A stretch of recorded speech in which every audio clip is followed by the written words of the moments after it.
अस्सलाम वालेकुम everyone. So you are watching your own YouTube channel ECSS। आज हम बात करने लगे हैं evolution of democracy in Pakistan. Basically this is the second lecture on this topic. इन the first video we discussed the following things. We started with understanding the concept of democracy, then we talked about the major pillars or the main pillars of this concept democracy, right, which included equality, accountability, so on and so forth. After that we discussed the democracy in Pakistan, the democratic system of Pakistan, right. After that we jumped on to the topic, the factors rather, which were responsible for the slow growth or the development of democracy in Pakistan, right. हमने बात की थी उन factors की जिनकी वजह से हमारी जो डेमोक्रेसी है वो डेवलप नहीं कर सकी पाकिस्तान में, ठीक है। आज हम बात करेंगे द डिफरेंट फेजेस। जो डेमोक्रेटिक एवोल्यूशन हुआ है इसके डिफरेंट फेजेस हैं, ये डिफरेंट फेजेस में इवॉल्व हुआ है, ठीक है। 1947 में डेमोक्रेटिक सिस्टम कैसा था या था नहीं था, और अगर नहीं था या क्या अप्स एंड डाउन्स थे, हम उनको देखेंगे। और वहाँ से लेकर 2021 तक हम कैसे आए हैं, ये एक डिफरेंट फेजेस में हुआ है। इन सब फेजेस को हम डिस्कस करेंगे, ठीक है। So let's begin. The first phase इसको आप कहते हो, ये इसका एरा है 1947 से लेकर 1958 तक, राइट। इस फेज़ को आप कहते हो स्ट्रगलिंग डेमोक्रेसी, राइट। इसमें आपकी जो डेमोक्रेसी है इसने बहुत से हर्डल्स देखे, बहुत से मसले मसाइल देखे। क्यों हमारी जो डेमोक्रेसी है वो फ्लरिश यहाँ पर हमारी डेमोक्रेसी इस फेज़ में फ्लरिश नहीं कर पाई। क्यों? Because of these reasons. एक था रेफ्यूजी क्राइसिस, क्योंकि जो हमारा देखो बहुत बड़ा एक मसला था शुरू में रेफ्यूजीज़ का। एक मैसिव माइग्रेशन हुई, बहुत बड़े लोग यहाँ पर आ गए। वो लोग ट्रॉमेटाइज थे, उन्होंने बहुत कुछ देखा था, अपना घर बार छोड़ कर आए थे। आधे फैमिली के लोग इंडिया में रह गए, आधे फैमिली के लोग पाकिस्तान में आ गए, राइट। बहुत बड़ा एक मसला था, तो उनको सहारा देना, सपोर्ट देना, ठीक है। तो ये एक बहुत बड़ा मसला था, ठीक है, एक बहुत बड़ी चीज़ थी। इस सब की वजह से हम डेमोक्रेसी पे फोकस नहीं कर पाए, number one. Secondly linguistics issue थे। जब पाकिस्तान बना तो उसके एक साल बाद जो मसला उभरा वो था Urdu versus Bengali. Some people were saying कि Bengali should be our national language, while some were saying कि उर्दू आपकी नेशनल लैंग्वेज होनी चाहिए। इवेंचुअली कायदे आज़म साइडेड विद उर्दू और उर्दू को हमारी नेशनल लैंग्वेज बना दिया गया। लेकिन इससे आपके बंगालियों के दिनों में एक आप कह लो रंजिशें पैदा होनी शुरू होगी, क्योंकि उनको अपने कल्चर से बहुत प्यार था, अपनी लैंग्वेज से बहुत प्यार था। खैर, सो यहाँ से आपका जो है ना ये एक दूसरा इशू था। फिर आपके पास एक और जो मेजर मसला था वो था accession of princely states. They had the choice to stay independent, या फिर वो पाकिस्तान और इंडिया के साथ होना चाहती हैं, वो मतलब अपनी मर्ज़ी से इल्हाक कर सकती हैं। सो वहाँ पर जो हमारा मसला उभरा वो कश्मीर, जूनागढ़ और हैदराबाद का था। ये भी एक बहुत बड़ा मसला था, ठीक है। अब इसके बारे में आपको नहीं पता, कोई मसला नहीं, हम कश्मीर पे एक सेपरेट वीडियो बनाएंगे, उसमें हम कश्मीर को डिस्कस करेंगे, जूनागढ़ को डिस्कस करेंगे, हैदराबाद को भी डिस्कस करेंगे। फिर एक और जो मेजर इशू था दैट वाज ऑफ प्रोविंशियलिज्म। अब क्या हुआ कि डिफरेंट प्रोविंसेस से हमारे ना आवाज़ें आना शुरू हो गई थी, वॉइसेस हो रही थी अबाउट इंडिपेंडेंट, कि हमें इंडिपेंडेंट कर दिया जाए, हमें आज़ाद कर दिया जाए, हमें मतलब आवाज़ें उठ रही थी। मतलब इतनी मेजॉरिटी में नहीं थी, लेकिन इक्का दुक्का लोग ज़रूर कह रहे थे। फॉर एग्जांपल जो अभी का हमारा KP के है, या फिर जो अष्टवाइल आपका NWFP था, वहाँ के लोग, वहाँ में एक प्रोमिनेंट पर्सनैलिटी हैं आपकी बादशाह खान, ठीक है। He was of the opinion के एक इंडिपेंडेंट पश्तूनिस्तान बना दिया जाए, इंडिपेंडेंट पश्तूनिस्तान बना दिया जाए। Why? Because we have cultural links with Afghanistan, हमारे अफगानिस्तान से कल्चरल लिंक्स हैं। इस तरह से हम एक इंडिपेंडेंट पश्तूनिस्तान बना दिया जाए। जो एरिया चलता है आपके ड्यूरन लाइन से लेके पेशावर तक, ये सारा का सारा area from north to south, Balochistan का कुछ हिस्सा भी इसमें आता है, ठीक है। खैर, फिर कायद आज़म खुद इनके पास गए, कायद आज़म ने जाके इनको समझाया, ठीक है, और इवेंचुअली इस मसले को हमने हल किया, ठीक हो गया। उसके बाद आपका सिक्योरिटी का मसला है, इसका आपको पता ही है कि आपको क्या शुरू में इशूज़ थे। 1947-48 में कश्मीर वॉर, उस टाइम पे ड्यूरन लाइन का मसला, ठीक है। फिर आपके सिविल मिलिट्री रिलेशंस के देखो, अब जब आप पाकिस्तान बना तो मिलिट्री आपकी वेल रिसोर्स्ड थी, उसके बाद वेल इक्विप्ड थी, वेल डिसिप्लिन थी। लेकिन जो आपकी सिविलियन लीडरशिप थी ना, इसको एक्सपीरियंस नहीं था, ठीक है, गवर्नमेंट चलाने का, ठीक है। एडमिनिस्ट्रेटिव इश्यूज़ बहुत ज़्यादा आने शुरू हो गए थे, ठीक है। तो इस वजह से जो आपकी आर्मी है ऑटोमेटिकली इसको एक स्पेस मिली ग्रो करने की, ठीक है। जो आपकी जो सिविलियन लीडरशिप थी उसने स्पेस दी। क्यों दी, कैसे दी? पुअर गवर्नेंस करके, ठीक है। पुअर गवर्नेंस करके आपने 10 सालों में अपने 7 प्राइम मिनिस्टर चेंज कर दिए, ठीक है। और कोई भी बड़ा मसला होता तो आप उसको हैंडल नहीं कर पा रहे थे। फॉर एग्जांपल 1953 के लाहौर राइट्स हुए, कादियानियों का इशू हुआ था, अहमदीद का इशू हुआ, उसके बाद आपका जो है ये मसला शुरू हो गया लाहौर राइट्स हुए, ठीक है, 1953 में। अब इस टाइम पे भी जो हमारे सिविल इदारे थे वो उसको नहीं रोक पाए, कंट्रोल कर पाए। फिर हमने आर्मी को बुलाया, उन्होंने कर्फ्यू लगाया और इवेंचुअली समहाउ इस मसले को मैनेज किया, ख़त्म किया, ठीक है। तो इट शोज़ कि हमारी आर्मी उस टाइम पे काफ़ी स्ट्रॉन्ग इदारा बन चुका था, ठीक है। और बिकॉज ऑफ पुअर गवर्नेंस जो हमारी सिविलियन लीडरशिप थी उन्होंने एक स्पेस क्रिएट कर दी, और जब भी स्पेस क्रिएट होती है तो उसको कोई ना कोई आके वो जगह ले लेता है। और इस हमारे केस में क्या हुआ, जो नॉन डेमोक्रेटिक फोर्सेस थी उन्होंने वो जगह ले ली, ऑक्युपाई कर ली, ठीक है। अच्छा, अब मैं एक और आपको पॉइंट बता दूं यहाँ पर कि देखो ये जो मैं कह रहा हूँ ना कि डेमोक्रेसी की हालत बहुत बुरी है। हमने बात की है वेस्ट पाकिस्तान की, लेकिन ईस्ट पाकिस्तान में भी कोई सिचुएशन अच्छी नहीं थी, ठीक है। ईस्ट पाकिस्तान में भी जो डेमोक्रेटिक डेवलपमेंट की सिचुएशन थी वो बहुत बुरी थी। क्यों? डेमोक्रेसी में आपके पास कॉन्सेप्ट होता है टॉलरेंस का, एक दूसरे की जो पॉलिटिकल ओपिनियंस हैं, जो डिफरेंस ऑफ ओपिनियन है with regard to religion, politics, आप उनको रेस्पेक्ट करते हो, ठीक है। लेकिन यहाँ पर इतनी मतलब आप कह लो कि रंजिशें आ गई थी पॉलिटिकल पार्टीज़ के बीच, जो एक दूसरे के सपोर्टर्स थे उनके बीच के मारपीट शुरू हो गई थी, ठीक है। जो डेप्यूटी स्पीकर थे उसको मार दिया गया, ये ईस्ट पाकिस्तान की मैं आपको बात बता रहा हूँ, ठीक है। उसके बाद जो स्पीकर था उसको इतना मारा गया on the floor of the house, ठीक है। तो वहाँ पर भी जो रंजिशें थी वो बहुत हद तक बढ़ चुकी थी। अब इतना कुछ मसला मसाइल चल रहा है, उस टाइम पे आपके पास तमीज़ुद्दीन केस भी हो गया। अगेन इसको अभी आप छोड़ दें, हम इसको 3rd या 4th वीडियो में देखते हैं, ठीक है। तो ये सब कुछ हो रहा था। इवेंचुअली जो इसी दौरान आपके पास 1956 का कॉन्स्टिट्यूशन आया, जिसको 1958 में सिकंदर मिर्ज़ा साहब ने तोड़ दिया, ठीक है। उन्होंने कॉन्स्टिट्यूशन तोड़ दिया, एब्रोगेट कर दिया, और 20 दिन बाद ही जनरल अयूब खान साहब ने सिकंदर मिर्ज़ा को भी छुट्टी करा दी गई, आप जाओ, आप छुट्टी पे जाओ, बाहर जाओ, बस, ठीक है। तो जनरल अयूब खान साहब इस तरह से आपके पावर में आ गए, गवर्नमेंट में आ गए, ठीक है। यहाँ पर मैं आपको एक इंपॉर्टेंट बात बता दूँ, एक ग्राउंड रियलिटी बता दूँ कि देखिए जब भी मिलिट्री ने टेक ओवर किया है ना, उसको बहुत सपोर्ट भी रही है आवाम की। मतलब मैं ये नहीं कह रहा कि 50% पॉपुलेशन ने सपोर्ट किया है या 10% ने किया है, because no one knows the number, but military को सपोर्ट रही है। लोग उसके टेक ओवर करने पे खुश भी हुए हैं। और यही हुआ था जब first time general Ayub Khan साहब ने पावर संभाली, हुकूमत संभाली आकर। काफ़ी लोगों ने उनको सपोर्ट किया, बिकॉज लोग तंग आ चुके थे हमारी लीडरशिप से, इनकॉम्पिटेंट लीडरशिप थी, ठीक है, इतने एडमिनिस्ट्रेटिव इश्यूज थे, ठीक है। तो लोगों ने काफ़ी सपोर्ट किया इस चीज़ को। अच्छा, अब हमने ये फर्स्ट फेज़ पढ़ लिया है जनरल अयूब खान के पावर में आने से पहले, जिसमें हमने देखा ये सारा कुछ। अब इसमें जो इंपॉर्टेंट डेवलपमेंट्स हुई वो 2 इंपॉर्टेंट डेवलपमेंट्स थी, एक ऑब्जेक्टिव रेजोल्यूशन का पास होना और दूसरा 1956 कॉन्स्टिट्यूशन का पास होना, ठीक है। अब हम इनको डिस्कस कर लेते हैं। सो ऑब्जेक्टिव रेजोल्यूशन, इसको अब देखो आपकी कॉन्स्टिट्यूएंट असेंबली में पेश किया गया था 7 मार्च 1949 को, और ये पास हुआ 12 मार्च 1949 को, ठीक है। इसके मेन पॉइंट्स क्या थे? Point number 1, the sovereignty of entire universe belongs to Allah alone, कि पूरी दुनिया पे अल्लाह ताला का इख्तियार है, ठीक है बच्चे। Point number 1। पॉइंट नंबर अच्छा, मैं सारे पॉइंट्स एक्सप्लेन नहीं करूँगा क्योंकि ईजी से हैं, आप इनको पढ़ सकते हैं, बस 2-3 इंपॉर्टेंट पॉइंट्स आपको बता देता हूँ। अच्छा, the state should exercise it's power through the chosen representatives, ठीक है, जिनको चूज किया जाएगा वो पावर को एक्सरसाइज करेंगे। समझ आ रही है बात की? चोजन रिप्रेजेंटेटिव्स होंगे। तो यहाँ पे आप देख रहे हो कि आप बात कर रहे हो एक कॉन्सेप्ट की, इंपॉर्टेंट वो है डेमोक्रेसी की। डेमोक्रेसी में ये होता है कि जो चोजन रिप्रेजेंटेटिव्स होते हैं वो उनके हाथों में पावर होती है, वो पावर को एक्सरसाइज करते हैं, ठीक है। Then principles of democracy, freedom, equality, tolerance वगैरह वगैरह वगैरह, हम इसको फॉलो करेंगे, ठीक है। उसके बाद माइनॉरिटीज़ के जो है, माइनॉरिटीज़ को आज़ादी होगी, अपने मजहबी आज़ादी होगी उनको, ठीक है।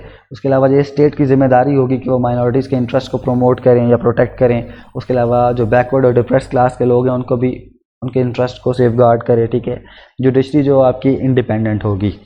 तो अब इस पर आप एक एक पैराग्राफ लिख सकते हो। ये सारे जो हैं आपके ऑब्जेक्टिव रेजोल्यूशन के पॉइंट्स हैं। नाउ देखो मैंने आपको क्यों बताया ये सारे पॉइंट्स, उसकी एक वजह है, उसकी वजह है दिस क्वेश्चन। आपके CSS और PMS के पेपर में ये क्वेश्चन बहुत दफ़ा पूछा जा चुका है, ठीक है। It is one of the very very important questions. देख लें, ये ऑब्जेक्टिव रेजोल्यूशन जो है इसने सेटिस्फाई किया ऑर्थोडॉक्स लोगों को भी, मॉडर्निस्ट को भी, ठीक है, कि जो आपका ऑब्जेक्टिव रेजोल्यूशन है इसने एक किस्म की लाज रखी, सेटिस्फाई कर दिया दोनों को, जो आपके ऑर्थोडॉक्स भी थे उस पॉपुलेशन को भी, जो आपके मॉडर्निस्ट भी थे उस पॉपुलेशन को भी, ठीक है। अब आपने इसको डिस्कस करना है, एनालाइज करना है। तो देखो the first point, the sovereignty of entire universe belongs to Allah ताला, ठीक है, अल्लाह अलोन। ये किसको सेटिस्फाई कर रहा है, ठीक है, किन के थिंकिंग पैटर्न्स की ये रिफ्लेक्शन है? ऑफ कोर्स हमारे ऑर्थोडॉक्स कम्युनिटी की, ठीक है, हमारे ऑर्थोडॉक्स पॉपुलेशन की, ये उनकी सोच को रिप्रेजेंट कर रहा है, ठीक है। फिर देखो ये जो चोजन रिप्रेजेंटेटिव का कॉन्सेप्ट है ये आपकी डेमोक्रेसी में होता है, आपके वेस्टर्न वर्ल्ड में होता है मोस्टली, ठीक है। तो ये किसको सेटिस्फाई कर रहा है? जो हमारे मॉडर्निस्ट थे उनको, ठीक है। लाइकवाइज जिससे माइनॉरिटीज़ का कॉन्सेप्ट है, देखो माइनॉरिटीज़, अब आपकी जो स्टेट है वो क्या कहती है, मतलब कि हम जो है माइनॉरिटीज़ को ना, उनकी एक मज़हबी आज़ादी होगी, राइट। हमारा जो रिलीजन है इस्लाम वो भी यही कहता है कि आप किसी पे अपना रिलीजन इम्पोज नहीं कर सकते हो, ठीक है। और जो आपका वेस्टर्न डेमोक्रेसी, जो डेमोक्रेटिक सिस्टम है वो भी यही कहता है, राइट, कि उनको फ्रीडम ऑफ चॉइस है, उनको फ्रीडम है, ठीक है, अपने रिलीजन रखने की, अपने हर किसी चीज़ की, ठीक है। सो इसने इस पॉइंट ने किसको सेटिस्फाई किया? इसने बहुत ऑर्थोडॉक्स को भी किया और मॉडर्निस्ट को भी किया। तो आपने ऐसे हर पॉइंट को सामने रखना है, उसको एनालाइज करना है, एक एक पैराग्राफ लिख देना तो आपका आंसर हो जाएगा इस क्वेश्चन का, ठीक है। अच्छा, इस पे ऑब्जेक्टिव रेजोल्यूशन में मैं जस्ट आपको एक इंपॉर्टेंट पॉइंट बता दूं। देखो इसमें यह था कि इसमें थोड़े बहुत क्रिटिसिज्म भी हुए, उसमें कुछ क्रिटिसिज्म जो थे हमारे वो नॉन मुस्लिम्स ने किए थे। वो ये कहते कि स्टेट में रिलीजन का रोल नहीं होना चाहिए, कि रिलीजन का क्या काम है आपके स्टेट के डिसीजन मेकिंग में। आप यहाँ पर इस्लाम को स्टेट के साथ डिफाइन कर रहे हो, ठीक है, लॉ मेकिंग में, लेजिस्लेचर में इस्लाम आ जाएगा, नहीं, ऐसा नहीं चाहिए, ठीक है। वो ये कह रहे थे। इसके अलावा एक बात, सेक्युलर लोग भी थे हमारे मुस्लिम्स, वो भी चाह रहे थे कि मज़हब और स्टेट का पॉलिटिक्स का कोई ताल्लुक़ नहीं होता। लेकिन अगर आप अपने जो हमारे सिस्टम देख लो, जो इस्लाम का सिस्टम है, उसमें ऐसा कोई कॉन्सेप्ट है ही नहीं कि जिसमें इस्लाम अलग हो। इस्लाम ने पूरा का पूरा एक सोशल सिस्टम दिया है आपको, ठीक है। इस्लाम का अपना इकोनॉमिक सिस्टम है, इस्लाम का अपना एक जस्टिस सिस्टम है, इस्लाम का अपना पॉलिटिकल सिस्टम है, ठीक है। तो इस्लाम जो है वो एक दीन है, वो मज़हब नहीं है। और दीन जो होता है वो पूरा सिस्टम आपको देता है, ठीक है। तो दैट्स वाई जब हम कहते हैं इस्लाम की बात, तो इस्लाम पूरा का पूरा इनकॉर्पोरेट कर लेता है हमारी हर चीज़ को, हमारे हर एस्पेक्ट को, हमारे हर एस्पेक्ट ऑफ लाइफ को कवर करता है, ठीक है। So this was the thing. इन पे ये क्रिटिसिज्म था कि इस्लाम और पॉलिटिक्स को अलग अलग होना चाहिए, लेकिन उस पर जो काउंटर आर्गूमेंट था वो यही था कि देखो इस्लाम ने हमें हर चीज़ दी है, ठीक है, मतलब social system, political system, economic system, so on and so fourth, ठीक है। एंड इस्लाम जो है वो रिलीजन नहीं है, वो दीन है, ठीक है। It's a complete code of life जो ज़िंदगी के हर पहलू में है। देखो किसी से हंस के बात कर लेना भी एक इस्लाम है, इस्लाम का एक हिस्सा है, आपको नेकी मिलती है, ठीक है। सो इस्लाम हमारी हर चीज़ में है। दैट्स वाई ये इसका काउंटर आर्गूमेंट था कि नहीं, इस्लाम और पॉलिटिक्स सेपरेट नहीं किए जा सकते, ठीक है। बाकी अगर आप इस पर क्रिटिसिज्म पढ़ना चाहते हैं तो आप बहुत कुछ पढ़ सकते हैं, लेकिन जैसे मैं आपको पॉइंट बता रहा था। सो खैर, हैविंग सेड दैट, तो आपने इसको क्वेश्चन को कैसे लिखना है कि आप एक एक पॉइंट लिखोगे। जैसे पॉइंट नंबर 1 था सोवेरेनिटी बिलोंग्स टू अल्लाह, तो हेडिंग बना दी sovereignty of entire universe belongs to Allah alone, वो हेडिंग बना दी, उस पर फिर लिख दो, ठीक है, कि ऑर्थोडॉक्स कम्युनिटी को कि उनके जो आइडियाज़ हैं उनकी रिफ्लेक्शन है, ठीक है, and so on and so fourth, इस तरह करके। Now let's talk about the constitution of 1956। ये एक बहुत, again it is one of the very very important, ये हमारा फर्स्ट कॉन्स्टिट्यूशन है, ठीक है, हमारे मुल्क का। इससे पहले अब ये आपने मुझे कमेंट सेक्शन में बताना है, हमारा कॉन्स्टिट्यूशन आया है 1956 में, तो इससे पहले पाकिस्तान में कौन सा डॉक्यूमेंट था जो एज ए कॉन्स्टिट्यूशन हम उसको देख रहे थे, उसको एज ए कॉन्स्टिट्यूशन हम इस्तेमाल कर रहे थे, ठीक है, आपने बताना है। कोई इंडियन, मैं आपको हिंट देता हूँ कि वो कोई इंडियन एक्ट था। खैर, तो फर्स्ट कॉन्स्टिट्यूशन कब आया? ये आया था सिकंदर मिर्ज़ा साहब के टेन्योर में, ठीक है, ये इनकी दौर में आया था। सो इसमें हमने बात की थी कि हमारे पार्लियामेंट्री सिस्टम ऑफ गवर्नमेंट होगी, कि पार्लियामेंट होगी, ठीक है, और वो पार्लियामेंट जो है वो सुप्रीम होगी, वहाँ पे इलेक्टेड लोग होंगे, सही है। और जो प्राइम मिनिस्टर है इसको कौन अपॉइंट करेगा, इसको प्रेसिडेंट अपॉइंट करेगा नेशनल असेंबली से, ठीक है। जो प्राइम मिनिस्टर है इसको कौन अपॉइंट करेगा, इसको प्रेसिडेंट अपॉइंट करेगा नेशनल असेंबली से। देखो तो यहाँ पर आपको नजर आ रहा होगा एक power struggle, president and prime minister, ठीक है, कि प्रेसिडेंट इसको अपॉइंट करेगा, ठीक है। उसके बाद 1 यूनिट स्कीम लाई गई इसमें। देखो दिस इज पाकिस्तान, ठीक है, and this is Kashmir area जो इंशाल्लाह पाकिस्तान बन जाएगा। हेयर यू हैव इंडिया, इधर छोटा सा मैं कहता हूँ ये बांग्लादेश है, ठीक है, इस तरह कुछ करके, सॉरी बहुत बुरा मैप बन गया लेकिन जस्ट समझने के लिए समझ लो। दिस इज़ पाक, दिस इज़ वेस्टर्न पाक रेदर, उस टाइम पे ये इंडिया हो गया, and this is eastern Pakistan, ठीक है।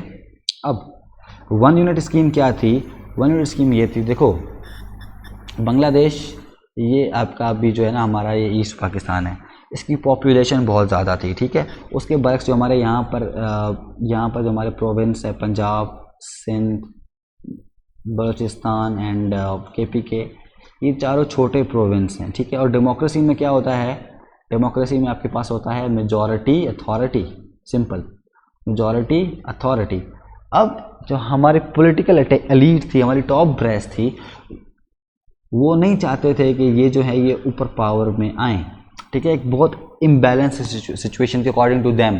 तो what they did, they basically did one thing, उन्होंने इन चारों प्रोविंसेस को, that is KPK, Balochistan, Sindh and Punjab, इन सब को जो है उन्होंने एक सूबा बना दिया, 1 यूनिट बना दिया, ठीक है, 1 यूनिट, सो दैट कि जो इसकी ईस्टर्न विंग की जो डोमिनेंस है, dominance with respect to resources, population etcetera etcetera, वो कम हो जाए, ठीक है।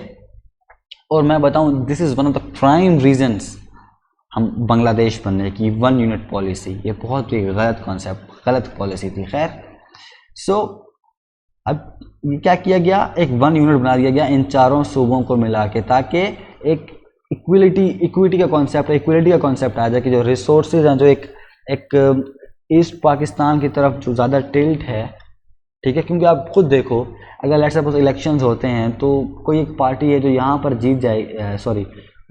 जीत जाएगी ईस्टर्न पाकिस्तान, क्योंकि यहाँ पर पॉपुलेशन ज़्यादा थी, तो ऑटोमेटिकली गवर्नमेंट बना लेगी, ठीक है, कोई रॉकेट साइंस तो है नहीं। तो इसलिए हमारी जो पॉलिटिकल लीड थी वो 1 यूनिट का कॉन्सेप्ट लेकर आई, ठीक हो गया। और उसको फिर हमने इनकॉर्पोरेट कर दिया हमारे फर्स्ट जो एक लीगल इंपॉर्टेंट डॉक्यूमेंट था कॉन्स्टिट्यूशन 1956 का, उसमें, ठीक है। फिर इसमें अब आपने बात की फेडरल सिस्टम ऑफ गवर्नमेंट होगी। अब फेडरल सिस्टम क्या होता है, देखो आपके पास 2 तरह के सिस्टम होते हैं, एक होता है आपके पास फेडरल सिस्टम ऑफ गवर्नमेंट, एक होता है आपके पास कॉन्फेडरेशन, ठीक है, confederation. Federal system of government क्या होता है, उसमें होता है कि आपके पास जो मेन पावर होती है ना, वो आपकी फेडरल गवर्नमेंट के पास होती है, वो फिर सूबों को, स्टेट्स को पावर देते हैं, स्टेट्स आगे लोकल जो आप कह लो जो डिस्ट्रिक्ट गवर्नमेंट होती हैं, लोकल बॉडीज़, उनको पावर देते हैं, ठीक है। और इस तरह से आपकी जो पावर है वो ऐसे ट्रिकल डाउन करती है, ठीक है। लेकिन कॉन्फेडरेशन के केस में क्या होता है, कॉन्फेडरेशन के केस में डिफरेंट स्टेट्स जो है ना, डिफरेंट प्रोविंसेस, वो पावर जो है वो ऊपर फेडरेशन को देते हैं, ठीक है, समझ रहे हो। यहाँ पर स्टेट्स कॉन्फेडरेशन में स्ट्रांग होती हैं, जो आपका फेडरेशन होती है, जो आपका सेंटर होता है वो वीक होता है। और इन फेडरल सिस्टम आपका जो फेडरेशन होता है वो स्ट्रांग होता है, और की जो स्टेट्स होती हैं वो वीक होती हैं, ठीक है, ये समझ आ गया आपको। सो जो 1956 के कॉन्स्टिट्यूशन में आपके पास क्या हुआ, फेडरल सिस्टम था, यहाँ पर आपकी स्टेट को स्ट्रांग किया गया, स्टेट को आपके स्ट्रांग किया गया, ठीक है। उसके बाद इंडिपेंडेंस ऑफ जुडिशरी होगी, फंडामेंटल राइट्स होंगे। उसके अलावा जिसमें एक बहुत इंपॉर्टेंट पॉइंट था वो क्या था, वो थी Islamic provisions. First time Pakistan का नाम रखा गया इस्लामिक रिपब्लिक ऑफ पाकिस्तान, ठीक है, नंबर 1। सेकेंड पॉइंट, ये कंडीशन रखी गई कि head of state must be a Muslim, कि जो हेड ऑफ स्टेट होगा उसको मुस्लिम होना चाहिए, मुसलमान होना चाहिए। अब देखो इसमें एक जो पॉइंट है वो ये है कि देखो पाकिस्तान की पॉपुलेशन ऑलमोस्ट 97% जो है ना वो मुस्लिम है, और आपको ये भी पता है कि पाकिस्तान में मेरिट कितना है। मेरिटोक्रेसी तो हमारे यहाँ पर है ही नहीं ना।